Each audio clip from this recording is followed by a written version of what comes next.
Kingdom, I'm Dustin Davis. There's a question brewing about who starts early next season, and one veteran name keeps popping up. Difficult choices loom for a franchise accustomed to championship certainty.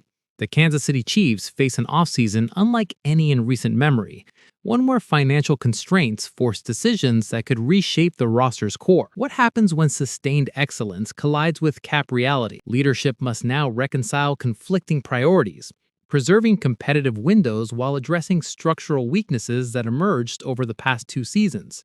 The organization's decision-makers understand that avoiding hard conversations today risks deeper erosion tomorrow. Internal tensions between loyalty to proven contributors and the ruthless calculus of championship construction have never been sharper. Let's check out some big changes for the Chiefs in 2026. Before we continue, may I ask for your support? If you like what we're sharing, just take a second to hit that like button. It really helps us. Thank you. Kansas City arrives at the offseason fronting unavoidable roster reconstruction. Following 2 campaigns since their 3rd consecutive Super Bowl run, the organization cannot ignore vulnerabilities that have materialized throughout the depth chart and grown increasingly difficult to mask. Financial constraints compound the challenge. The club carries a $62.7 million cap overage that mandates immediate correction through cuts, restructured deals, or potentially moving established starters. While such transactions would inflict short-term pain, they may prove essential for restoring the sustained excellence the franchise maintained earlier this decade. 3 names emerge as realistic departure candidates as the front office pursues cap relief and roster maneuverability. Jawaan Taylor saves $20 million. The right tackle position appears primed for change. As previous analysis has indicated, Taylor has delivered consistent availability at the spot. Yet his development has plateaued while his $20 million cap number makes him an obvious trade asset. Organizations seeking immediate help at tackle might surrender draft compensation to acquire him, enabling Kansas City to inject younger talent and establish a sustainable long-term answer at the position. Trent McDuffie saves $13.6 million. Drafted in the opening round during 2022, McDuffie has contributed quality snaps across 4 Kansas City seasons. However, his $13.6 million cap charge presents the organization with a concrete opportunity to replenish cornerback depth through the draft. Deployed outside his original nickel assignment at various points, McDuffie's inconsistent performance and absence of truly dominant production could render him expendable as the Chiefs emphasize secondary depth and financial discipline. Jaylor Moore saves $14.9 million.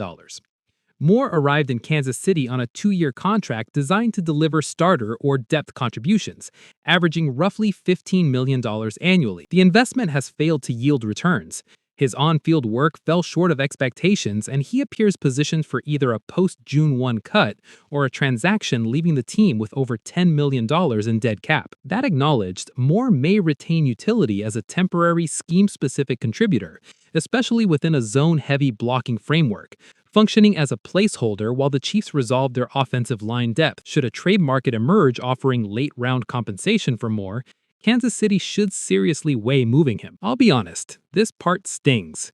I remember how steady some of these guys felt during the run, but a $60+ million hole changes everything. If you're choosing, do you rip the Band-Aid now or try to patch it? Leave a comment telling us what you would do. Meanwhile, whispers of a Blockbuster reunion are growing louder, one that could reshape the entire offensive identity overnight. Kansas City executed a significant offensive shift this offseason by parting ways with Matt Nagy and returning Eric Bieniemy to the offensive coordinator position. Bieniemy's homecoming should energize the fan base, given the offense's productivity during Mahomes' formative campaigns, and it has simultaneously directed attention toward one former Chief potentially open to a return: Tyreek Hill. Following the Bieniemy announcement, Hill posted a brief enigmatic message on social media. EB to the Chiefs, With Miami's leadership and coaching infrastructure undergoing transition and Hill recovering from a season-ending knee injury, his South Florida future remains uncertain. He could be dealt or released this offseason. And considering Kansas City's receiver questions, a Hill reunion represents a scenario the Chiefs should be evaluating. The straightforward truth: Kansas City requires more reliable, explosive output from its receiving group. Younger talents like Rashee Rice and Xavier Worthy demonstrate promise, yet last season, Travis Kelce paced the team with 851 receiving yards and 5 touchdowns, matching Hollywood Brown and Rice. Mahomes needs additional established weapons surrounding him. Hill carries risk. Off-field concerns and injuries complicate any prospective acquisition. Nevertheless, assessing Hill strictly on football credentials, particularly with Bieniemy returning to Kansas City, renders the concept appealing. Across the previous 2 seasons, his per-game averages declined to approximately 4.9 receptions and 58.3 yards. Yet he remains a genuine deep threat, roughly 12 yards per catch and 8.1 yards per target, and already possesses built-in chemistry with Mahomes. He could function as a premium complementary piece rather than the undisputed top option he once represented for the Chiefs and during his initial 2 Miami years. Another pragmatic consideration is expense. Miami would probably absorb the majority of Hill's contract in any deal, and only 1 year remains on his agreement, rendering a reunion relatively affordable in both cap impact and commitment duration. For a team requiring targeted upgrades more than comprehensive overhauls, that short-term injection of playmaking ability might be precisely the calculated risk Kansas City should contemplate. Miami's roster overhaul is underway. GM Chris Grier received a mid-season dismissal, Mike McDaniel has exited, and Jeff Hafley has been imported from Green Bay. The new leadership confronts challenging roster decisions on several substantial contracts, starting with Tua Tagovailoa, and Hill's agreement sits at the center of that discussion. Hill carried a $51.1 million cap burden for the 2026 season in Miami. Should the Dolphins cut or trade him before June 1st, they would reclaim $22.88 million while accepting a $28.24 million dead cap charge. If they designate him as a post-June 1st trade or release, the savings expand to $35.23 million, with the dead cap figure shrinking to $15.89 million. The post-June 1st approach appears most probable, but it also broadcasts to the remainder of the league that Hill represents potential future release, which could motivate teams to wait and attempt signing him following a cut instead of negotiating a trade. That dynamic positions Kansas City and Bieniemy's connections to Hill as a logical early pursuer. If the Chiefs act decisively, Miami could receive assets in exchange, rather than solely cap relief, which would help the Dolphins accelerate a roster reset and grant the incoming regime additional flexibility. A potential trade framework could see Kansas City receiving wide receiver Tyreek Hill, along with Miami's 6th-round pick in the 2027 draft. In exchange, the Dolphins would acquire the Chiefs' 7th-round selection in 2026, plus an additional 2027 7th-round pick that Kansas City obtained through previous trades with Minnesota and the New York Jets. Fundamentally, Miami's priority involves clearing salary and recovering approximately $22 to $35 million in cap room. Releasing Hill would accomplish much of that. Consequently, the Chiefs would need to be proactive to acquire him via trade and outmaneuver other interested clubs. Kansas City's constrained late-round capital, the team surrendered its 2026 6th-round pick to New England for Josh Uche and now possesses only one day 3 selection per round in 2027, could complicate a transaction. Still, the modest draft expense could be outweighed by the immediate offensive upside Hill could deliver to Mahomes and the Chiefs' attack. I'll say it straight. If Tyreek's available cheap, you make the call. I watched defenses panic when he was here. If he's healthy enough to tilt coverage again, why wouldn't Kansas City at least try? On a separate front, the quarterback room faces its own uncertainty, sparking speculation about an unexpected veteran addition. Patrick Mahomes' recovery from a torn ACL presents Kansas City with a challenging offseason dilemma. Who will quarterback the Chiefs if the franchise cornerstone isn't prepared for Week 1 of the 2026 season? Bleacher Report's Christopher Knox has pinpointed former New York Giants starter Russell Wilson as a sensible match for Kansas City. Knox contends Wilson could serve as a bridge option who delivers immediate competence, veteran leadership, and the capacity to start a handful of games while Mahomes heals. Wilson's era as a full-time starter appears concluded, but his credentials still hold substantial value.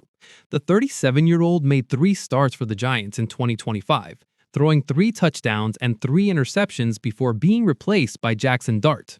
Across 6 appearances that season, he completed 58% of his passes for 831 yards, with 3 touchdowns, 3 interceptions, and 106 rushing yards, statistics that suggest he can still manage a game plan and advance the offense when required. Knox's argument centers on stability and upside. Wilson would arrive in a championship-ready environment, likely accept a short-term, low-cost agreement, and furnish a reliable option until Mahomes is medically cleared.